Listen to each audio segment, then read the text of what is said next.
یہ حدیث پاک ہے اللہ کے نبی صلی اللہ علیہ وسلم کی کہ اشد الناس بلاء الانبیاء ثم الامثل فالامثل، کہ سب سے زیادہ جو مشقتوں میں ہوتے ہیں وہ انبیاء ہوتے ہیں، پھر جس کی زندگی نبیوں سے جتنی مشابہ ہوتی ہے نا اس کے اوپر مشقتیں اتنی آتی ہیں، پھر اس آدمی کی زندگی جو اس آدمی کے مشابہ تھی اس کے اوپر مشقتیں اس کے اعتبار سے آتی ہیں۔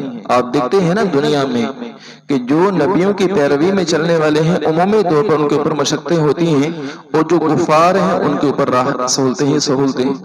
لہذا اگر مسلمانوں پر کوئی پریشانی آتی ہے تو آدمی اس کے بارے میں اچھی تعویل کرنی چاہیے کہ ان کے اوپر یہ نہ کہے کہ ان کے اوپر عذاب آیا ہوا ہے، بلکہ یوں کہنا چاہیے کہ اللہ تبارک و تعالیٰ کی طرف سے ان کے اوپر آزمائش ہے، جیسے اللہ تبارک و تعالیٰ نے انبیاء کو بھی آزمائشوں میں گزارا ہے۔ تو ہر ایک کے ساتھ معاملہ اللہ تبارک و تعالیٰ کا مختلف ہے۔ ہمارے ہاں کیا معاملہ ہے عمومی طور پر جو لوگوں میں بات سننے میں ملتی ہے وہ یہ ہے کہ لوگ کہتے ہیں کہ کیا اللہ تبارک و تعالیٰ کو الیاذ باللہ نظر نہیں آتا ہے کہ ان کے اوپر مشقتیں پریشانیاں اتنی زیادہ ہیں، فلاں ملک کے اوپر فلاں مسلمانوں کے اوپر تکلیفیں ہیں، تو اللہ تبارک و تعالیٰ روک نہیں سکتا ان کو؟ اللہ تعالیٰ روکتا کیوں نہیں ہے؟ اللہ تعالیٰ حفاظت فرمائے، گویا کہ اللہ کو ظالم قرار دے رہے ہیں کہ اللہ تبارک و تعالیٰ ظلم کر رہے ہیں ان کے اوپر۔ میں دوستو بھائیو، اللہ تبارک و تعالیٰ کی طرف سے ان کے لیے تو آزمائش ہے، لیکن اس آدمی کا کہنا یہ تو کفر ہے کہ یہ آدمی کفر میں مبتلا ہو رہا ہے اس کہنے کی وجہ سے کہ اللہ تبارک و تعالیٰ ان کو روکتا کیوں نہیں ہے۔ اللہ تبارک و تعالیٰ یعنی تنزیہ طور پر اس اعتبار سے بات کرنا تو دوستو بھائیو تو کفر میں جانے والی بات ہے۔ اس طرح سے بات کرنا کہ اللہ تبارک و تعالیٰ گویا کہ تو اللہ تبارک و تعالیٰ کو ظالم قرار دے رہے ہیں۔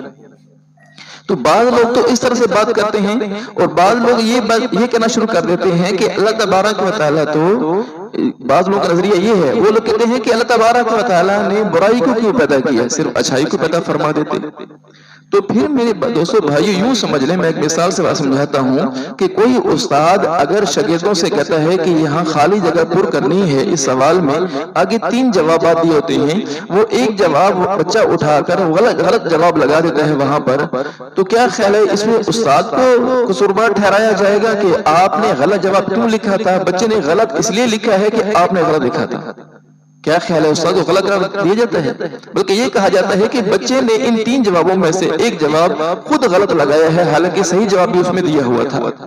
تو اللہ تبارک و تعالیٰ نے تو اچھائی کو پیدا فرمایا ہے، برائی کو پیدا فرمایا ہے، ایک تو بندے کے امتحان کے لیے، لہذا اللہ تبارک و تعالیٰ نے ساری چیزیں سامنے کر دی ہیں۔ اب بندہ اگر خود برائی کے راستے کو چنتا ہے تو کیا خیال ہے اس میں اللہ پر اعتراض کرنا چاہیے کہ اللہ تبارک و تعالیٰ نے برائی کو کیوں پیدا فرمایا؟ اللہ تبارک و تعالیٰ نے آزمائش رکھی ہے، اب اگر کوئی آدمی اس آزمائش کو سمجھتا نہیں ہے اور اپنی طرف سے زندگی برائی کی اختیار کرتا ہے تو کیا خیال ہے اللہ پر اعتراض کرنا چاہیے کہ اللہ تبارک و تعالیٰ برائی کو پیدا فرمایا؟ اللہ تبارک و تعالیٰ نے امتحان لیا ہے نا ہمارا، اللہ تبارک و تعالیٰ امتحان لے رہا ہے، اچھائی کو پیدا فرمایا، برائی کو پیدا فرمایا، پھر اگر صرف اچھائی ہو پھر امتحان کیسے ہوگا؟ اگر صرف دنیا میں اچھائی ہو تو پھر امتحان کیسے ہوگا؟ تو پھر آخرت میں مقام مرتبے جو ملنے ہیں وہ کیسے ملیں گے؟ اگر دونوں چیزیں سامنے نہ ہو، صرف اچھائی ہو تو پھر مرتبے کس طرح ملیں گے؟ تو اس لیے میں دوستو بھائیو کبھی بھی اپنے عقل کے گھوڑے نہیں دوڑانے چاہیے، لہذا یہ سمجھنا چاہیے کہ اللہ تبارک نے یہ ساری چیزیں پیدا فرمائی ہیں، یہ ساری کے سارے بندے کی آزمائش کے لیے۔